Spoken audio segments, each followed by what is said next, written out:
Important question যেগুলো মুখস্থ করছো সেগুলো টাইমের মধ্যে লেখার প্র্যাকটিস করো, যাতে এক্সামে লিখতে বেশি সময় না লাগে। কোনো বিষয় খুব তাড়াতাড়ি মুখস্থ করার জন্য সেই বিষয়টা প্রথমে নিজে নিজে পড়ো, তারপর কল্পনা করো যে সেই পড়াটাই অন্য কাউকে বোঝাচ্ছ, তাহলে তোমার পড়াটা খুব তাড়াতাড়ি মুখস্থ হয়ে যাবে। দিনে 5 মিনিট অবশ্যই হ্যান্ডরাইটিং প্র্যাকটিস করো।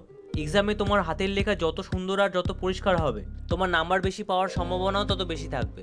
এক্সামে কিছু বেসিক জিনিস অবশ্যই ফলো করো। নাম্বার 1, যে অ্যান্সারগুলো ভালো পারবে সেগুলো আগে লিখবে। নাম্বার 2, লেখাগুলো পরিষ্কার করে লিখবে, কাটাকাটি যাতে না হয় সেই চেষ্টাই করবে।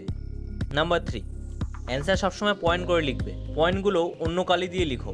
নাম্বার 4, প্রথমে পুরো কোশ্চেন পেপারটা তাড়াতাড়ি একবার দেখে নেবে যে কী কী কোশ্চেন এসেছে। যে কোশ্চেনগুলো পারবে সেগুলোকে মার্ক করে নেবে, তাহলে অ্যান্সারগুলো লেখার সময় অনেক সুবিধা হবে। পুরো ভিডিওটা দেখতে হলে এই লিঙ্কটা ক্লিক করো।